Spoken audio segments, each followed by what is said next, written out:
No, I want my screen. Just I can't see. Yeah. There's one book that has, right from my student days till today, been at the top of my shelf, always right in front of organizational issues in Indian agriculture. The selection, a collection of essays that Professor Trivandrum wrote. And in fact, just a few days ago, I was just going back to it. And one of the first papers in this volume, which is the 1969 lecture about growth in India, Mexico, and Taiwan.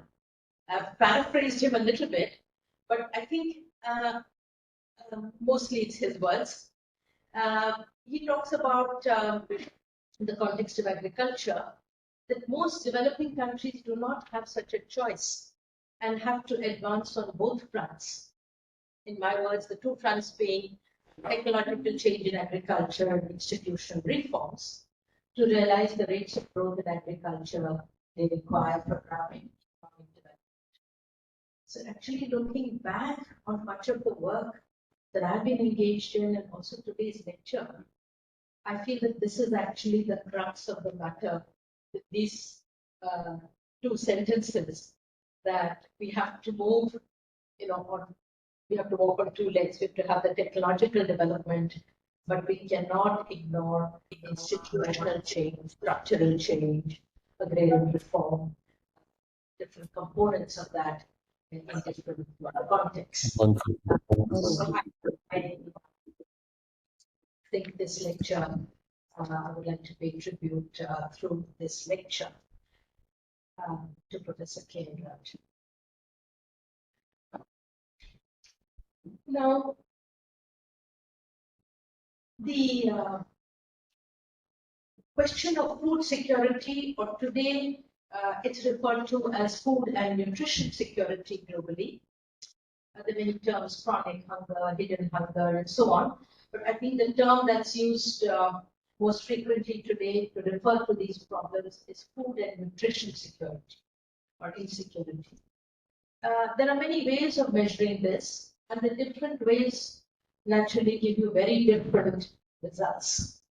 And for many people, the measures of nutrition security are anthropometric measures.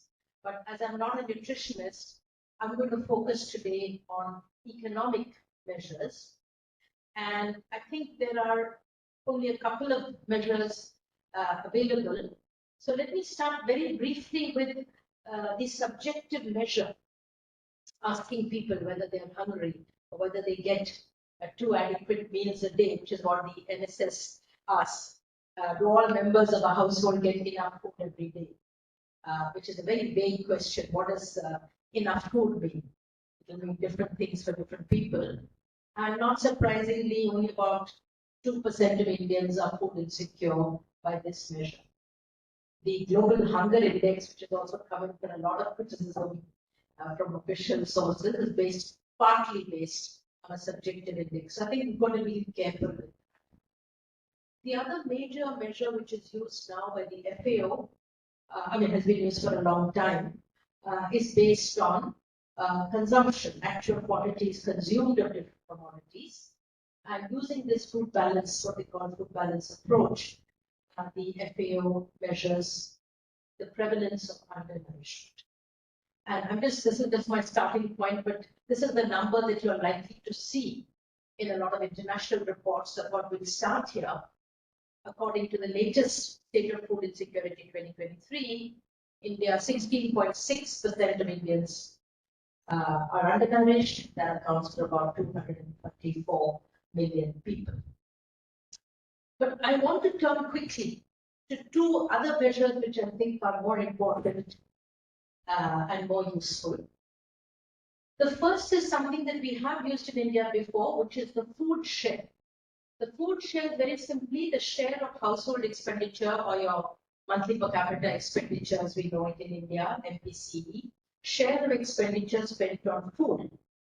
And following Engel's law, as the level of expenditure increases, we expect the share of expenditure on food to decrease. And this is something which is quite a robust result across countries. In fact, the first budget studies were done in the UK many years ago, in the 1940s and 50s, and so on. The food share, so the extent to which a household spends on food, is also the measure used by the world's biggest food security program, which is the US Food Stamp, now called SNAP, Supplementary Nutrition Assistance Program. As per the SNAP definition, any household spending more than 33% or 1/3 of their budget on food is to be counted as eligible for food stamps. Now, I just want to emphasize this because we may not think of the US as having the biggest food security program in the world, but it does. And in certain times after the 2008 crash in the COVID times, 1 in 5 or 1 in 6 of American families were on food stamps. That's very large in terms of actual coverage of beneficiaries too. China, when it had food rationing, used to use a cutoff of 50% of food share. So what do the numbers look like in India? Many of you may be familiar with this, so to show these numbers, which are from the 2011-12 Consumer Expenditure Survey, since we don't have anything more recent. And what I've done is, for the students here, the first column is the fractile class. So the poorest 5% in rural areas, 60.6% of their monthly budget is spent on food, and in urban areas, it's 59.2%. Okay? That's how you read that table.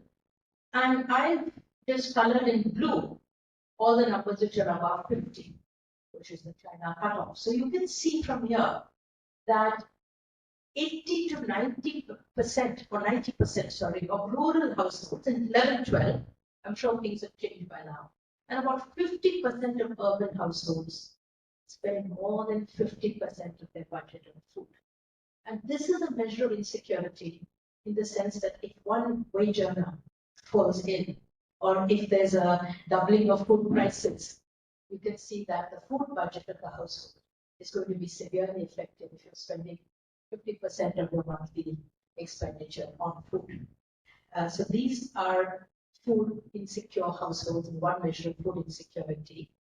And we'll see later that this is the kind of numbers, I think, that were at the back of the mind of people when the National Food Security Act was being evolved, because that says about 75% of rural and 50% of urban households are eligible for the are entitled, not eligible, entitled to food security.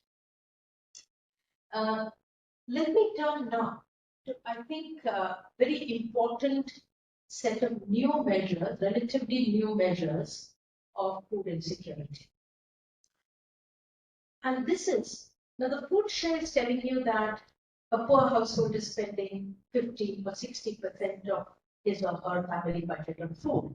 That doesn't mean that they're buying the right kinds of food and that they're well nourished. It only means that they're spending 50-60% of their expenditure on food. So to look at it from another more meaningful way is to see what is a healthy diet and what is the cost of a healthy diet. And this is what has been done in the last few years by some scholars, as well as the FAO report, State of Food Insecurity. And in 2021, the first year when this measure was brought in, there were three definitions that were used.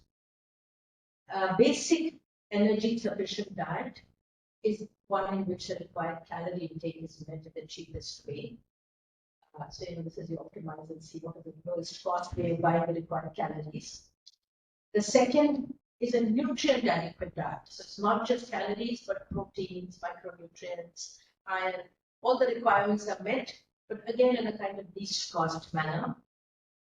And the third is what they define as a healthy diet, where a person meets his or her calorie and other food requirements, norms, but in a way where they can consume from a diverse diet of several food groups. So you can have from milk, from fruits, from vegetables, cereals. You're consuming from different food groups, not just getting the best, cheapest way of getting those nutrients. And and the ICMR does have, the Indian Council of Medical Research has put out one of the components of a healthy diet. And using this, the State of Food Insecurity 2023 did a global assessment, but I've just put a few regions of the world, estimated that the cost of a healthy diet in India is $3 a day. You might have all heard about 1.9 or $2 a day, poverty line, and so on. $3 a day at 2017 purchasing power parity dollars, I'm assuming you're familiar with that, is the cost of getting this healthy diet in India. And the number of people who cannot afford this diet is 1,042 million, or 1 billion plus. I want to stop here for a minute because I think if we have to take these numbers in, you can see that the total food insecure, or the total number of people who cannot afford a healthy diet is 3 billion in the world, out of which about 1 billion is in India, another billion is in Africa, and the rest is different parts of the world. In fact, 1.4 is South Asia, which is the largest contributor. So I think this brings home the point that this whole issue of food and nutrition security, not just getting the minimum calories, but having a nutritious diet, is something that is very, very important for India, and where we are failing in a very big way. Now, there are, of course, lots of assumptions and things which go into these international reports. You can question them. Luckily, we have a study from IFPRI, Kalai, Raghunathan, Derek Heddy, and others, who have used the Indian data, the NSS 2011 data, to work out the cost of a recommended diet in India.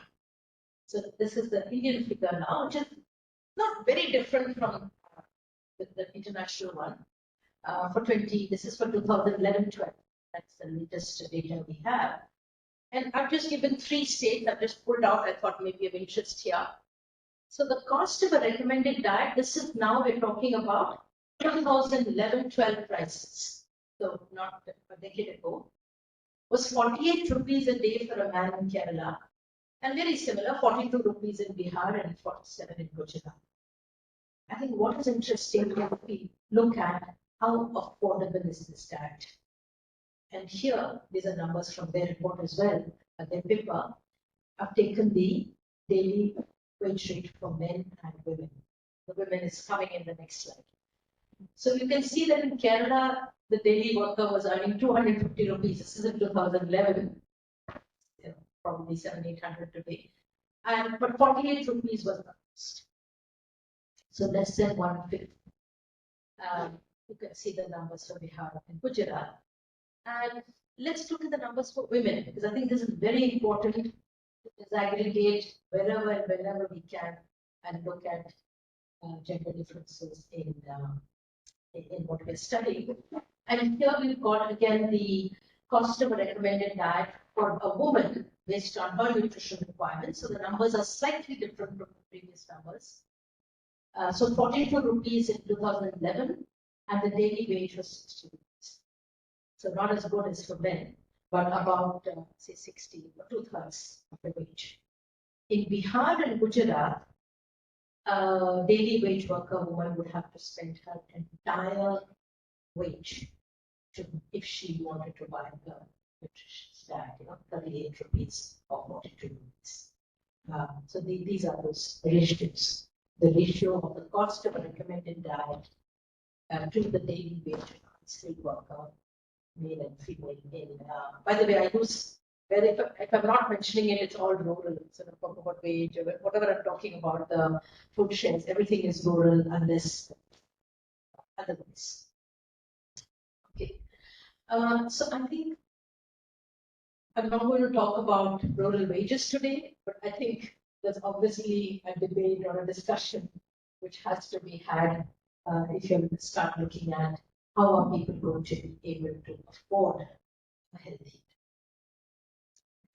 So let me end this introduction, this section, by saying that using these measures, the food and nutrition secure are between 65 to 75% of India's population, which is really, in India is accounting for 32% of the global undernourished population, shape of record.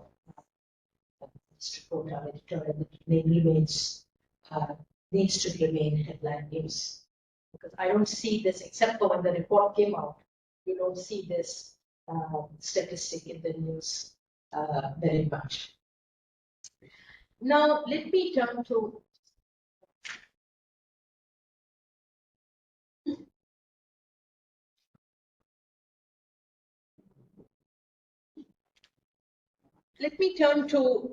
what was supposed to be the focus of this lecture now, is challenges. I've written old and new, as you can see. There's some old and continuing challenges and the new challenges to meet these requirements of ensuring a population food and nutrition secure. So the first challenge on the production side is, I think, expanding production of a diversified mix of crops. Now we're saying we don't just want rice and wheat. We want that, but we want more than rice and wheat.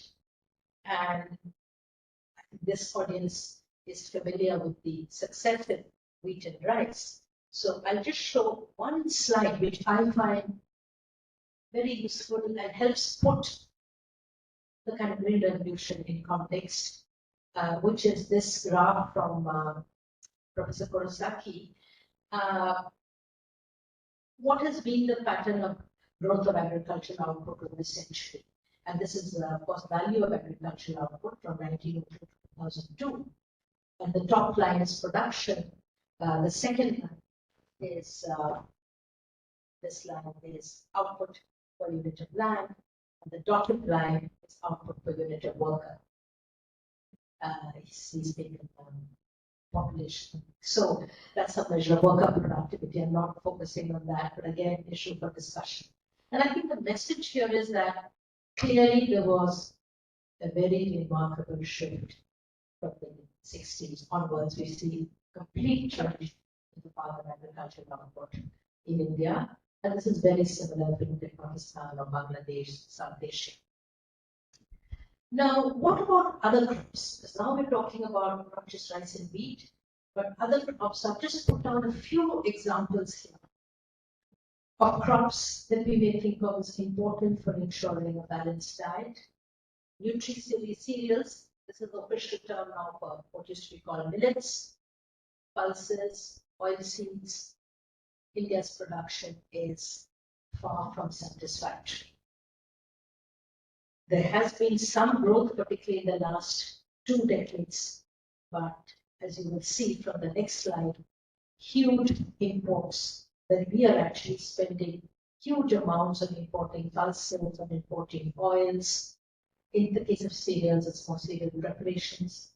So just to give an example, $33 million was our import bill for pulses in 1981. It's $2,000 million now. It's even more for edible oil. It's $11,000 million. And so on. So I can go into different crops, but we can see that we are far from producing adequate quantities of a diversified basket of food. We also need to look at fruits, vegetables, milk, potato. The production of fruit, vegetable, and milk somewhat better than of edible oils and lentils if you look at the growth rates. I'm not going to go to the detail here, but I think the essential point is that we really need to invest in production of a range of crops. And I'll come to that with one example, and that is the example of millets. Some of you may know that we've just, 2023 was the International Year of Millets. This was FAO's year. And so there's been a decline in area cultivated in India. There's been a decline in production. And not surprisingly, this reflects the fact that yields are very low and have not risen. Now, I'm just giving an example here because I'll be coming back to this. In 2023, the average yield of finger millet was about 1400 kg, and that of wheat in Punjab was about 4700 kg. So the question here is that if we want to shift to millet production, want to reduce or stabilize rice and wheat production and shift to millet production, if we go at current yields, we need 3 times the arable land. So I think this is something very important.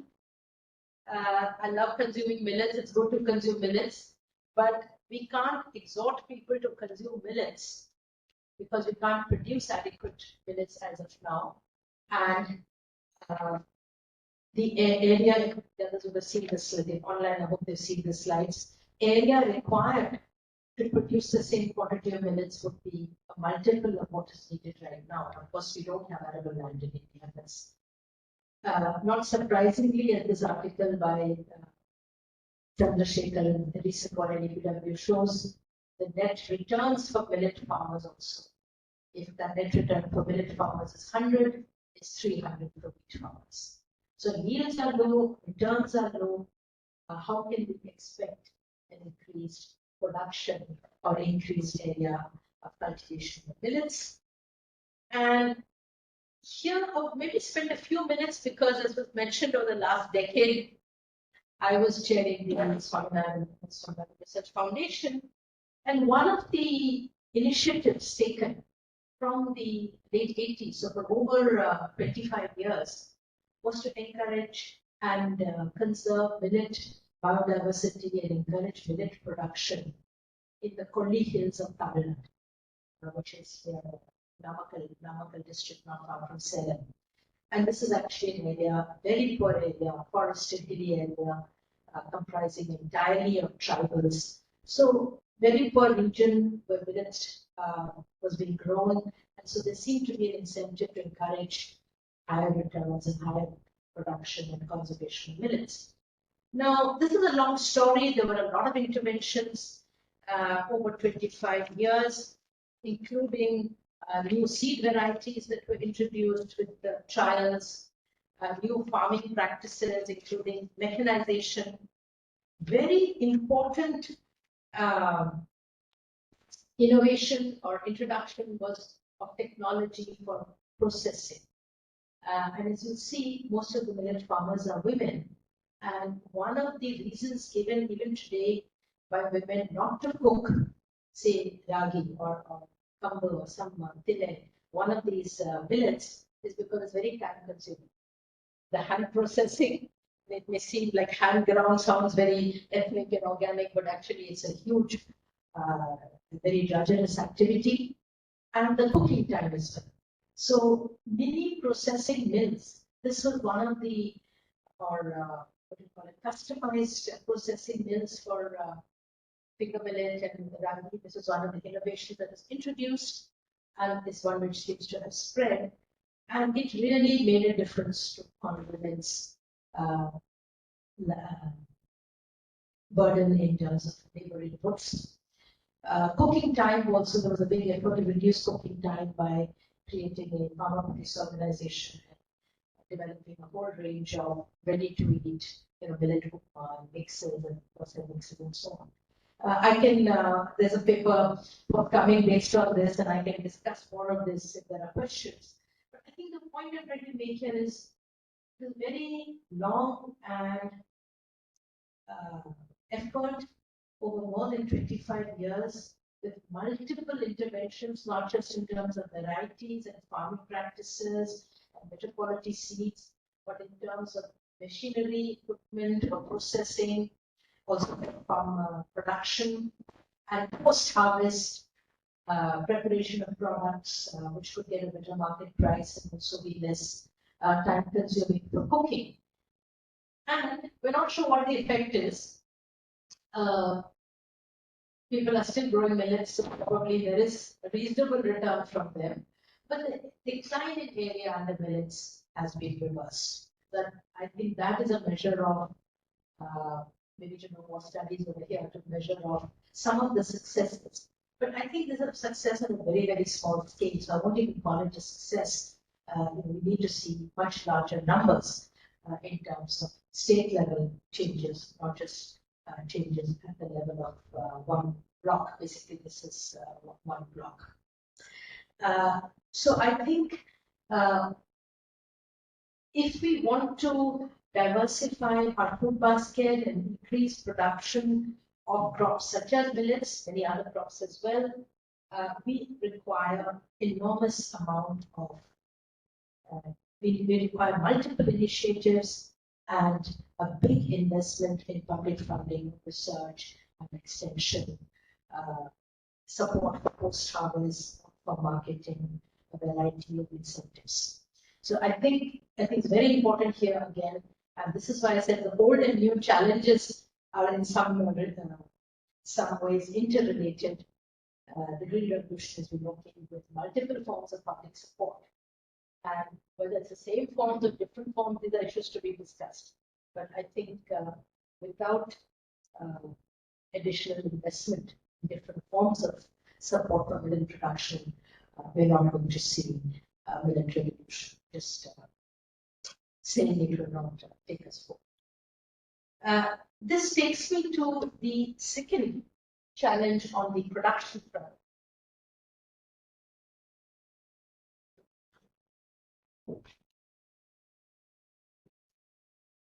As I said, when we looked at these millet farmers, they're all small farmers. They're all having land with millet irrigation, hilly land. Women are largely the cultivators, men migrate seeking work elsewhere. So these are the kind of constraints faced by small farmers throughout India. And small farmers, that is official definition being less than 2 hectares, comprise the majority of operational holdings of cultivators in India. I've added tenants here as well, because as some of you might know, there's very little official statistics on small farmers and absolutely none on tenants. Because in most of the national surveys, like the Commission on Agricultural Costs, Commission on Agricultural Costs and Prices surveys on crops, by definition, tenants are not included in the sum. So we know very little about some of the poorest farmers in India who are the tenant farmers. So I want to say, take a few slides, spend a little time on data that has been collected and alternative data, since we do not have very good official statistics on small farmers. And this is a set of village studies done through the project on agrarian relations in India, or what we for short will say PARI. PARI data collected by the Foundation for Agrarian Studies, a small Bangalore-based organization. And here are the dots. There are about 27 villages in 12 states of India. 27, not a very large number in terms of India's villages. But I think the detailed quantitative and qualitative information from these villages does throw some light on issues such as the constraints faced by small farmers, by tenants, and so on. Some of this was put together in a book a few years ago that Sandeepan Bakshi and I edited. And I want to just give you 2 examples from this book. For this examples, I've taken 2 villages. One is a village in Guntur district, Anantavaram. And Guntur district, as some of you may know, is one of the early Green Revolution rice growing villages with Krishna River water, canal irrigation, a lot of other public support. And they grow rice, and in the second season, maize, pulses, and now those who have irrigation are growing chilies and other crops. The second village is, by contrast, is in a region of Karnataka which is classified as a backward region, the northeastern part of Karnataka, the Kalaburgi district, and the name of the village which we surveyed, Sapo village. And here it is largely rain-fed agriculture and various millet crops, such as sorghum, jowar, are grown. Now, in this slide, I've shown you the net income per hectare of a small farmer and a large farmer in these two villages. And I must say here, pause for a minute. The small farmer is defined differently from official statistics. This small farmer has 2 hectares of irrigated land, or 6 hectares of unirrigated. We went back to these old definitions where irrigated and unirrigated distinctions are made, because obviously that makes a big difference to your income. And net income is just the gross value of output minus paid out costs. So this small farmer in Anantavaram, the year we did the survey, this is in 2021, just put it in dollars for a dramatic look. It's $35 negative, and the large farmer was $4,000 per hectare, not per household, because obviously large farmer will have more income per household. So it's the per hectare return we're looking at. And in Zapur, it was much lower, 84 and 179, but the gap was also not very large. Now, again, there are many village-specific reasons for these values, and I'm just going to give a few examples. In Anantavaram, the small farmer is often Dalit tenant household, leasing in land, paying rent, not having own machinery, having to hire machinery, not being able to buy seeds and fertilizers, wholesale prices, so having to spend more on them. So in different ways, the costs of production are higher and the prices are low. So it's not necessarily differences in yields or productivity, but it's differences in costs and prices that give a difference in net incomes. And the farmers are making losses as well. In Zapur, both the large farmer and the small farmer are growing unirrigated sorghum. So there's not so much of a difference, although the small farmer is still earning less per hectare than the large farmer. And I'm going to give you one more slide from these two villages, which is quite shocking, at least when we first saw it. 35% of small farmer households in Anantavaram village made negative crop incomes a year, was 50%. I'm just going to go back. Sorry, I think I didn't read out the challenge fully. The second challenge is not to enhance the level of incomes and stability of incomes of small farmers. And I want to underline this point about stability. It's not necessarily the case that the same cultivator is making income losses every year. But in a given year, 35 to 50% of cultivators in these two villages are making losses. And this kind of, to come in the next point, this kind of losses will be further exacerbated with all the variations we're going to see, variability we're going to see with climate change. But even without that, we can see that we have to ensure higher incomes and less variable incomes for small farmers. So the production challenge, the challenge of growing more, has to be combined with challenge of ensuring decent incomes and stable incomes to the mass of cultivators.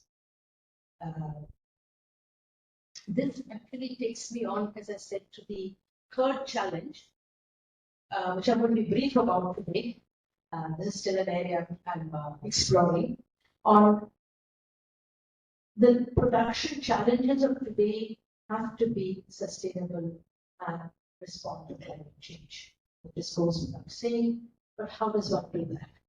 And there is, I think, growing work on this, on both what are the effects of climate change on crop production, and also what are the kinds of technological and institutional changes needed to address climate change or adapt to climate change.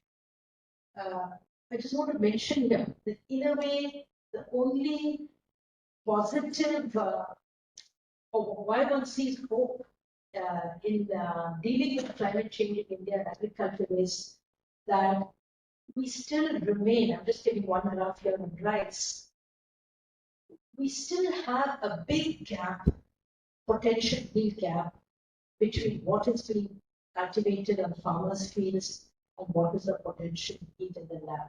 In other words, even though climate change is going to affect yields, we still have some window of opportunity.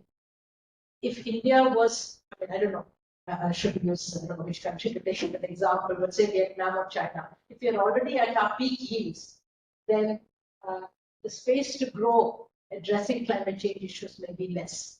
I don't know, I think this is something that one has to look into as a potential, not necessarily actual potential scope for change. Okay? So we have most of the districts in India, as you can see, 75 to 95% below the potential yield.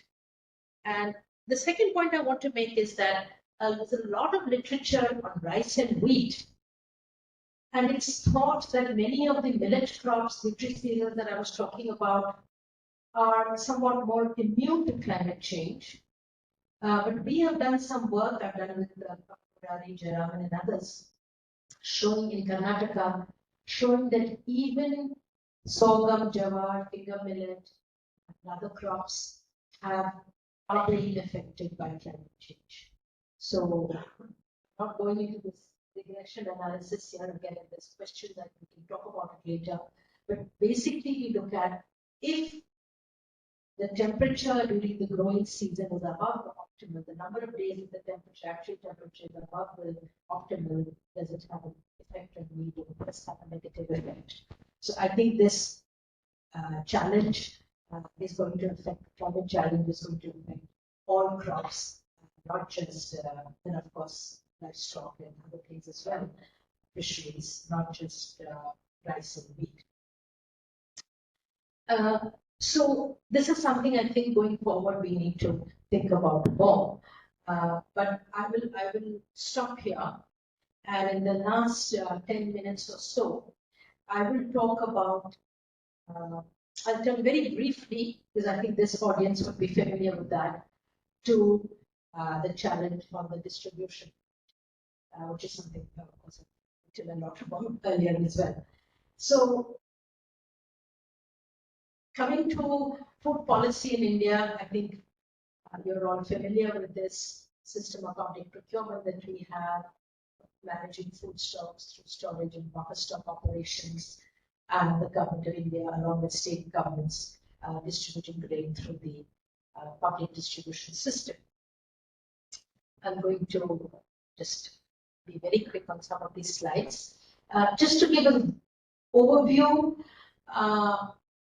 procurement in 2021 was 101 million tons. That's not a joke. I think we need to, the scale of operations in India is very large, is significant, and yet we see that, as we had started in the beginning, a scale of food insecurity remains also very, very large. About 1/3 of production was procured in 2021, and that being the COVID year, distribution was about 50% of procurement.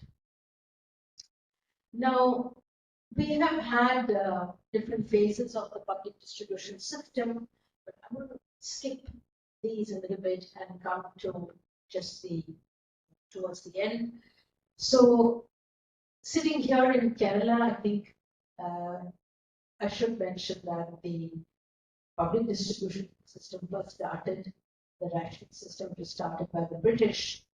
The only rural area that started was Malabar.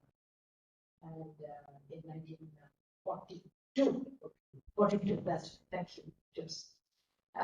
In the mid-60s, at the same time as you see varieties were being introduced, the Food Corporation of India was set up, Agricultural Prices Commission was set up, and there was an attempt to make the public distribution system also universal. So in the 1965 to 67 period, we really have the setting up of this structure of food distribution, procurement, storage, and distribution in India. And of course, in practice, it was not universal, but in principle, it was meant to be every household with a residence proof or address was eligible to get a ration card. In some states like Kerala, it was universal. In many states like Tamil Nadu, it was almost also near universal, but in many other states it was not.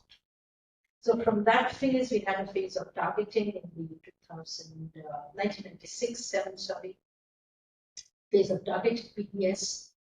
And in a decade after that, so by the early 2000s, there was a lot of evidence about the flaws of targeting and the problems in targeting, and in particular, the exclusion of large number of poor or food insecure households from the public distribution system.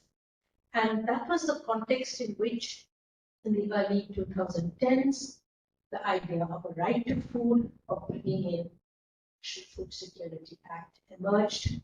This was during the first UPA government, and in 2013, India, the President story of the country, has legislated and has a Right to Food Act, National Food Security Act, where 75% of rural and 50% of urban population are eligible, are entitled, not eligible, have the right to food.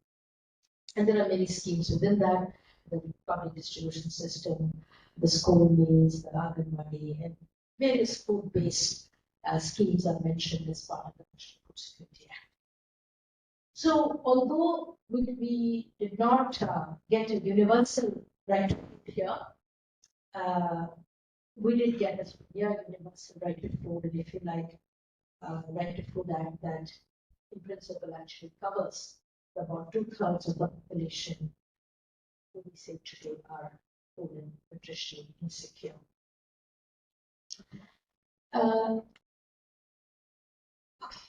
Now, what does this cost? Keeping up or maintaining the public distribution system, the National Food Security Act, even in the peak of the COVID 2021 and 21-22, it has cost about a little over 1% GDP, the national income. So it's not a very high number. So though the scale of operations is very large, I think we get some context by looking at this, that the public distribution system or other forms of food assistance can be further and need to be further expanded in order to ensure not just food security, but or food and nutrition security, or a healthy diet. So and I think there have been attempts, again we can discuss this later, in different states to bring in other crops, bring in some millets, bring in oilseeds, bring in pulses into the public distribution system. So expand the basket of commodities that is being made accessible to households through the ration system. Let me end with a few words about the role of the public distribution system in COVID.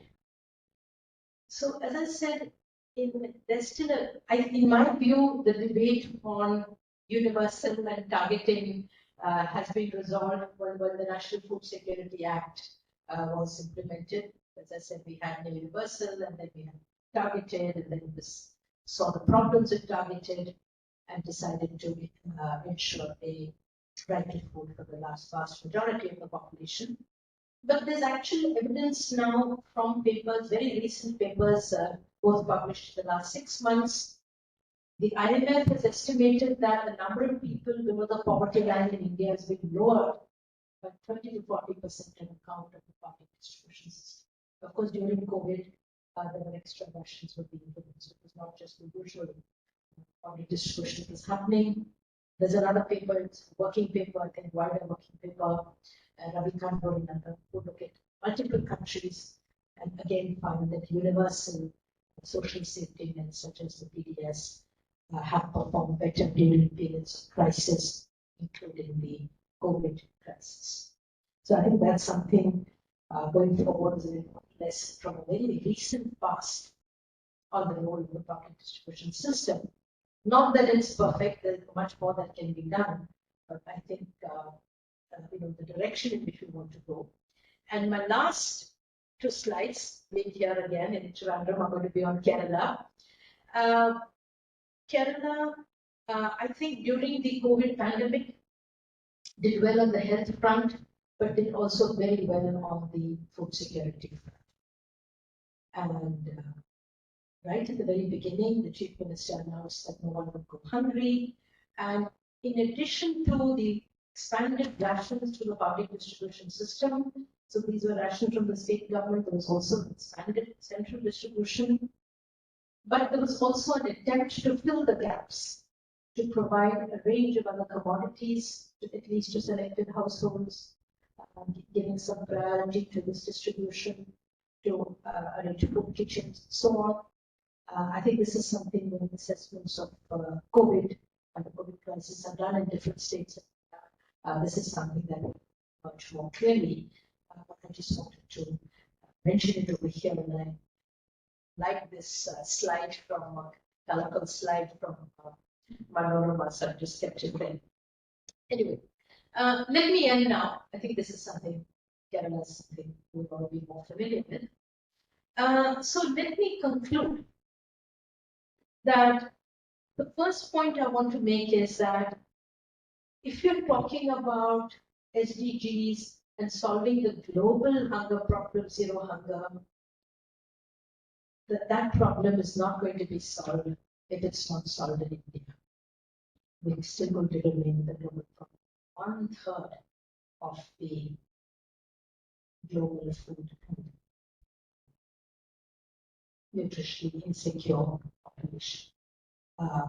So I think that this is something that needs to really be at the top of our agenda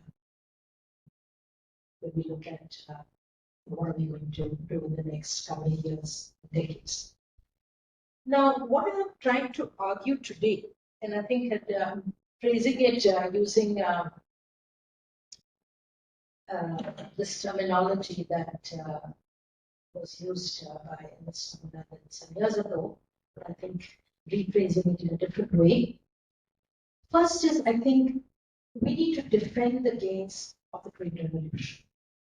Now, one of the things that assumption that I didn't mention, but that was underlying my discussion on production of a diversified food basket, that we need to produce more pulses and lentils and oilseeds and millets, is that given India's size, to some extent, we have to ensure food sovereignty.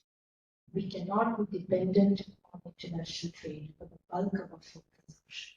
Of course, there will be specialization. Of course, there will be some crops, commodities we'll be importing and we'll be exporting. But I think we need to ensure that we have adequate production, basic commodities. That includes rice and wheat, not just rice and wheat in our country. And in this context, we have to be very careful that when we talk about expanding millet cultivation, ensure that we're doing so in a sustainable way. There is no choice in terms of arable land today. And I think we've got to be very careful that we ensure higher yields, higher productivity before shifting out of one set of crops into another. So that's the question of defending the gains. The second is to extend the gains. I've already mentioned this, diversifying the basket, food grain basket, and this requires major public investment. If you look at even the most recent budget, a share of expenditure on agriculture and R&D is stagnating or declining. And a lecture I gave a few years ago at the Indian Society of Agricultural Economics, if I remember, share of expenditure in India on agriculture and R&D is about 1/20 of what it is in China. So I think if we're really serious about nutrition security, we've really got to increase our budget. And when I say agriculture, R&D, and include, of course, livestock and fisheries. It's not just crop production, but all food commodities.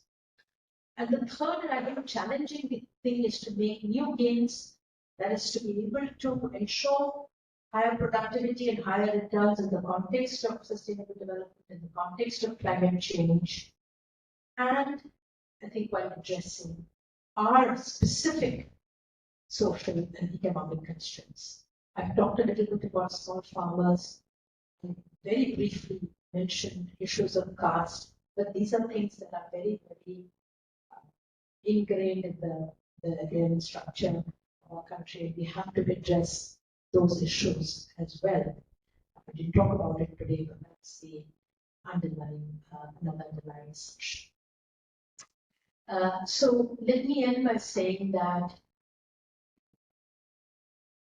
I think this is what I started off with, that we need to work on the two fronts of technological change and institutional change. We have to seek new forms of technology, but these have to ensure that the problems of the mass of the agrarian poor, of the small farmers and tenants are addressed. It's not technology that will harm them or that will lower their incomes or create further agrarian distress. Thank you.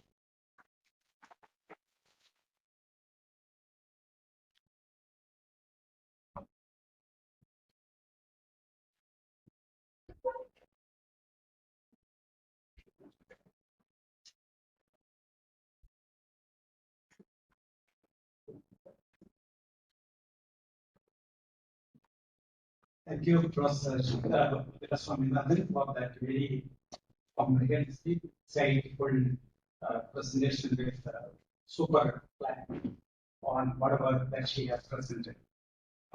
We can see that she is also an excellent leader. So, the lecture covered a number of issues, starting from various measures of food and nutrition security. She reviewed those measures and showed that large majority of Indian population still remain nutrition and food insecure.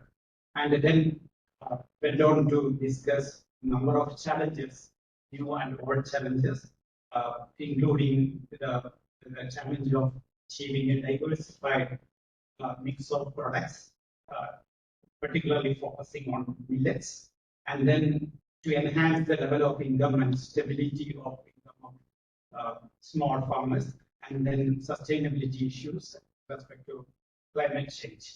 And then her presentation also touched upon some of the important issues pertaining to the public distribution system. So there's a very number of issues have been covered. So I think there will be a lot of questions from the audience, and I will open for discussion. Yes.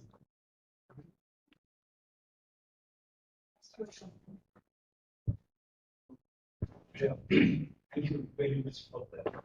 So that's growing from this huge repertoire of your own experience as a teacher, as a researcher, as a student of Indian economy, especially of life and times in the countryside.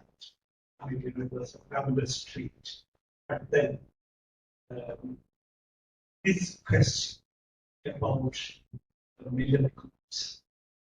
Historically, there is a pattern in India. Wherever we try to address that question by improving the irrigation infrastructure, there did take place a shift in cropping pattern. Cropping from millets to the more remunerative crops like rice and wheat. In fact, India's food basket is now increasingly becoming a rice and wheat basket. And the entire policy spectrum of the government is oriented to strengthening these two crops. We procure, you throw attention to 100 million plus, we procure, then there is no procurement of goods. We declare probably a support price, there is hardly any effect. The fact of the matter is, these are the millets are whenever, wherever there has been an improvement in the rainfall conditions, meaning the farmers expect a better rainfall, they immediately shift to the remunerative crops, which means millets remain as a standby.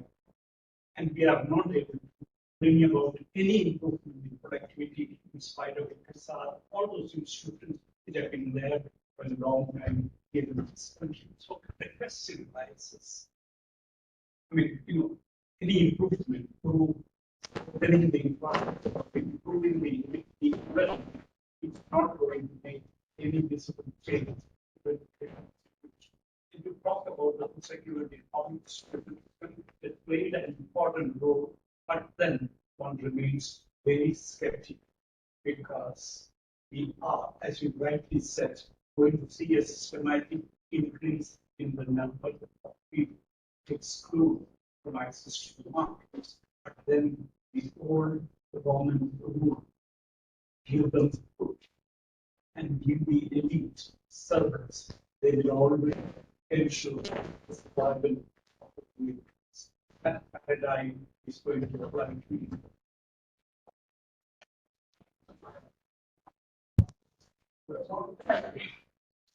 Quick response and then we come back. Thank you, Bruce.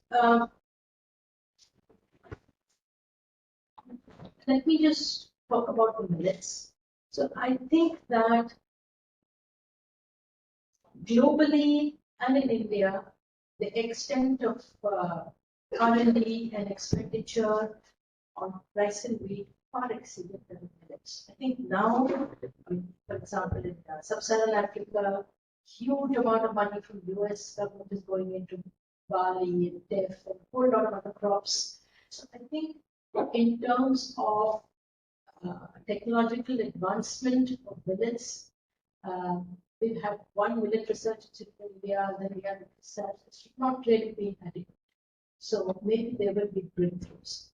If not, I think the question then is, it's like niche crops, and you have to pay higher prices if we feel that it is required for a healthy diet. And MSPs are announced for medicinal crops, but as I showed you in that paper, the returns because of the low yield, about 1/3 of what's cultivated will get. So if they can grow wheat and rice, or in most cases, like in Polly Hills, they're growing tapioca, which is being bought for starch. So there are alternative crops that are giving a higher return, they will be cultivated. And I think that is a crux of the issue, that farmers in India, particularly small farmers, are going to grow something which gives them a better return. And if an option comes, which is a better return, which may be pineapples, which may not even be rice and wheat, it may be some other crops. So how do you make millets more profitable? Now, the government of Karnataka is one of the few. I think Odisha is doing it now, actually procuring jawar and ragi for distribution through the public distribution system. They wanted to give a few years ago a higher price than the central minimum support price in order to procure for their public distribution system. Government of India's report refused to support them financially on that. So I think the financial constraint over there. So this is something which will have to be worked out. What is the optimum amount of production that you want? And if you do want to divert a certain area from the crops to millets, what would be the required subsidies and investments to be made? And here I would just like to add that there is a growing market, I don't know about for these healthy cereals, breakfast cereals and so on, which are priced enormously in the supermarkets. I don't think even 1/10 of that price is going to the farmer. Because the other thing is it's like a niche market and the price goes back. If people are ready to pay for that quality, then we can see more production. Any more? Yeah, Trivandrum. Thank you, Madhura, for a very comprehensive and useful presentation.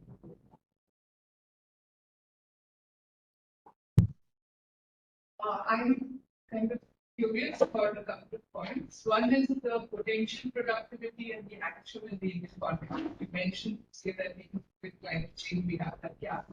why is that? So why is it that we have that gap despite the green revolution, technology, and all of that? And is it crop differentiated?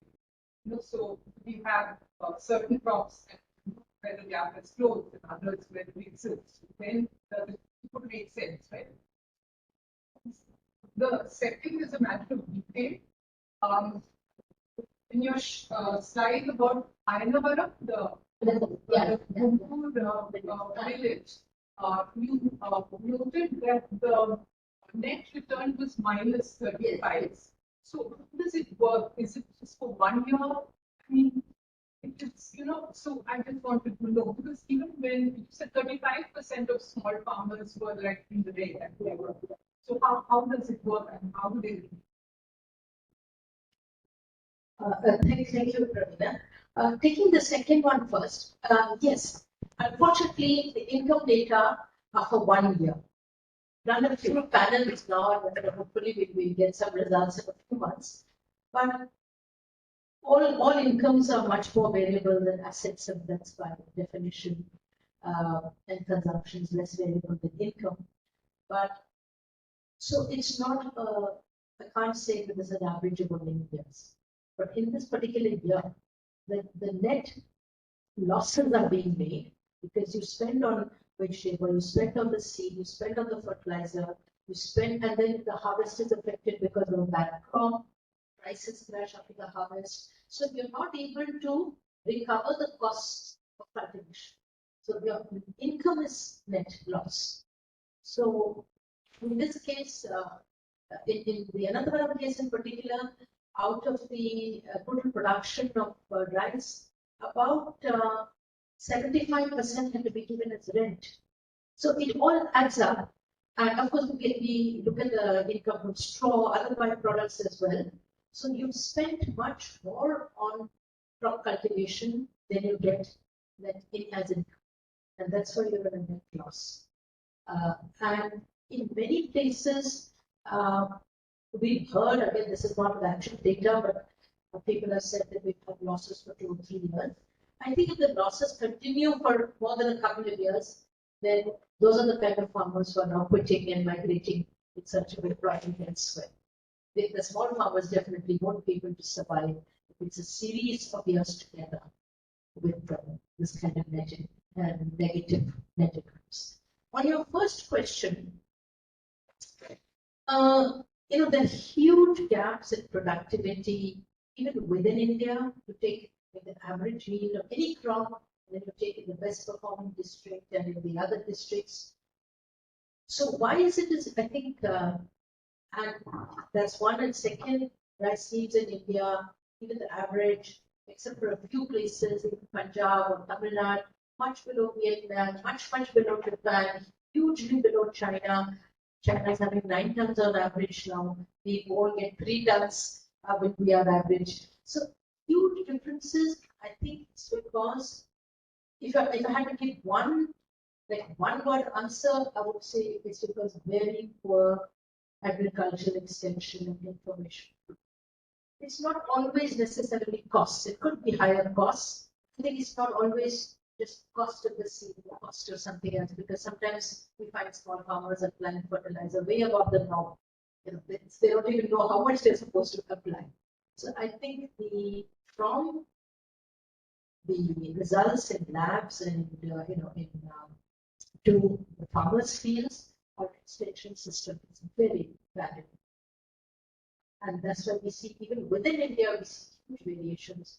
And if you look at India and potential lab here or potential in other parts of the world.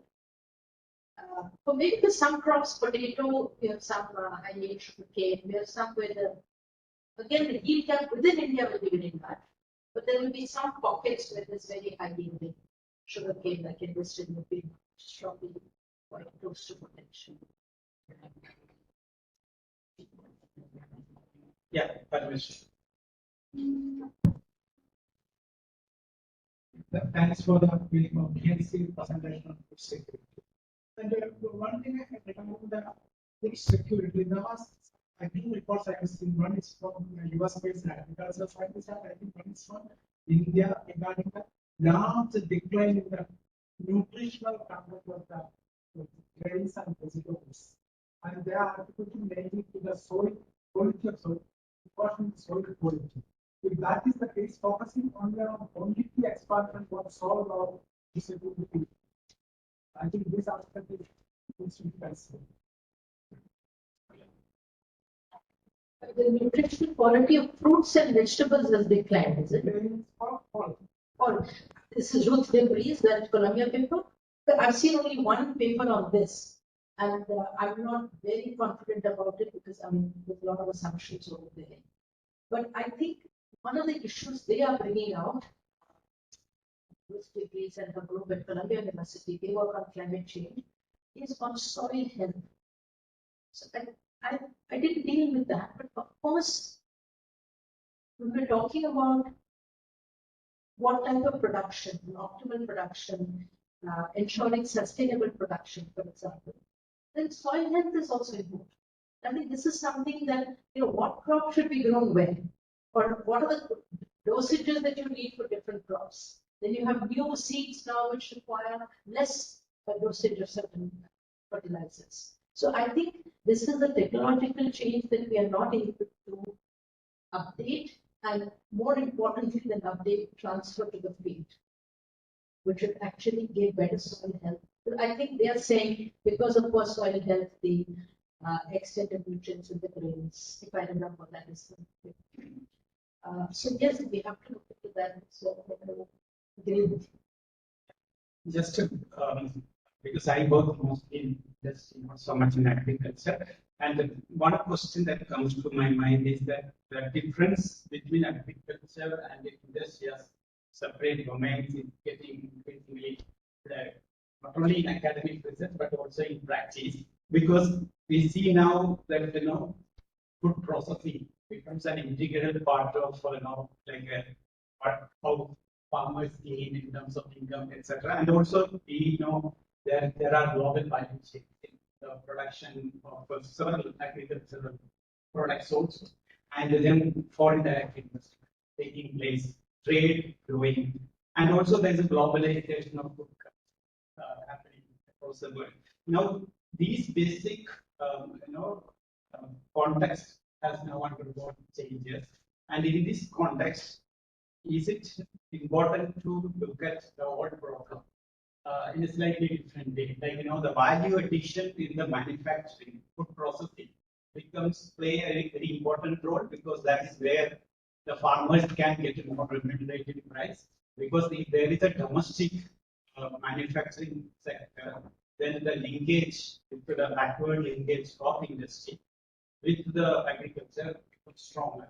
And that way, there will be greater competition for these agricultural products, and farmers benefit in the process. So that is one question. The other one is this also related to this, like a major issue is the price gap, the retail, which you mentioned already for processed food products. But even for other agricultural, basic agricultural products, the retail price, the farm gate price, what farmers get, like for example, when apple, like when you buy apple, how much we pay and what the farmers get, it's a huge gap. This exists not just in processed products, but also in basic agricultural products.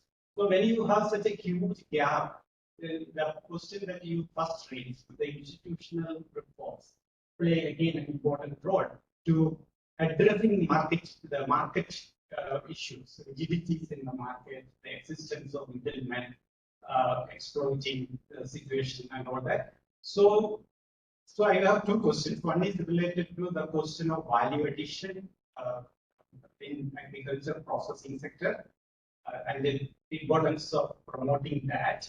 The second one is other institutional reforms, apart from extension, which plays, of course, a very important role in research and extension, and price support. Other institutional reforms, particularly addressing inefficiencies in the market. That's another very big set of questions. But thank you. It's interesting. On the value addition side, yes, there is recognition. In fact, now there's a lot of writing in what's called food systems approach. Basically, when you talk about food systems, what is being in everything from production till soil production and final commodities, and then even the food waste coming back. So there's a whole lot of discussions happening about how we need to look at the food systems as a whole. Now, theoretically, I think that looks good, as we look at the whole system. But what I have seen, at least I think in India, largely, there is a separation between manufacturing, even agricultural processing, and production.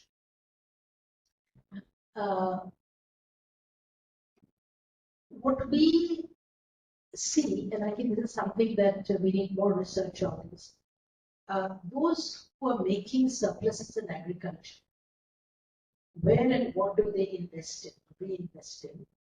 And in rural areas, you find that there is some in milling machine, which is the basic first level of processing, say for rice and wheat milling or sugarcane milling, less so as manufacturing.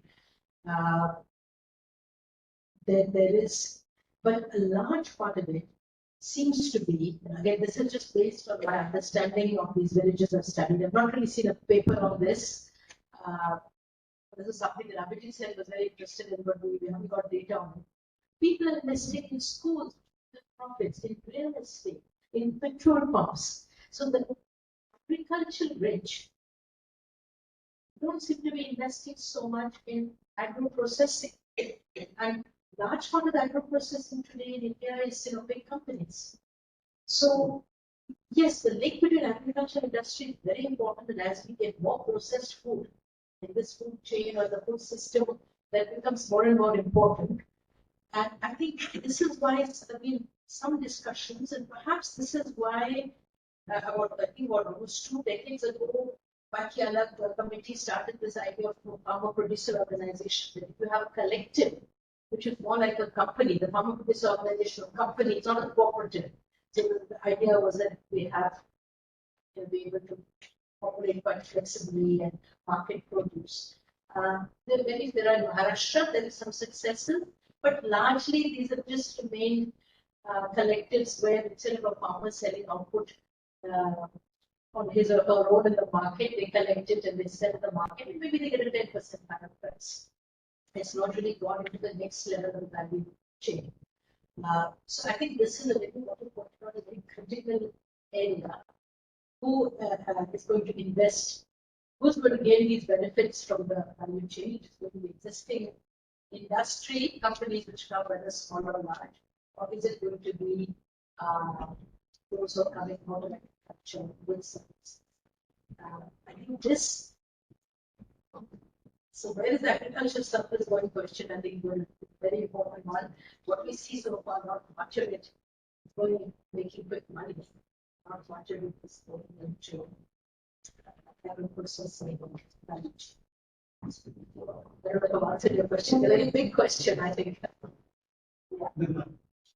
Thank you. Yeah. Thank you. I just want to get your remarks on the recent Indian budget. Looking at food subsidies, I think there's a decline in food subsidies. And an emphasis on private investments into agriculture. And I think that it's going to impact on the price gap in a very big way. What's your take on that? So I think one of the things I was trying to do, because each of these is a matter of separate discussion, and I wasn't talking much about the food subsidy today, because the food subsidy in India is actually largely the subsidy to the producers for the farmers. So, and of course, and to consumers, but the food subsidy bill is about a little over 1% of GDP. So I think we need some perspective on this. And if you ask me, if you're really serious about, say, procuring more oilseeds or procuring dals or procuring millets and distributing it through the PDS, or even if not through the PDS, distributing it in markets at less than market prices. So say, for example, through cooperatives and like Nokia or something, controlled prices, which are lower than what would be so-called private market prices, we actually have to increase our food subsidy. So in that sense, I think this is not very, I think that vision of having a more diversified diet definitely is not directly reflected in the kind of numbers. Yes. Yeah, go for it. Okay, maybe we take a couple of questions and then. I have two related questions. Yeah, give it a name, please. Go. Go. So my first question is regarding the food security point. So is the figure that stuff if we just stick to nutrient diet, not healthy diet? And second, well, given the liberalization and everything, it's the question of hunger, it seems is more related to purchasing power rather than the production side. In that case, should we call it a food security? Or it's more of a macro?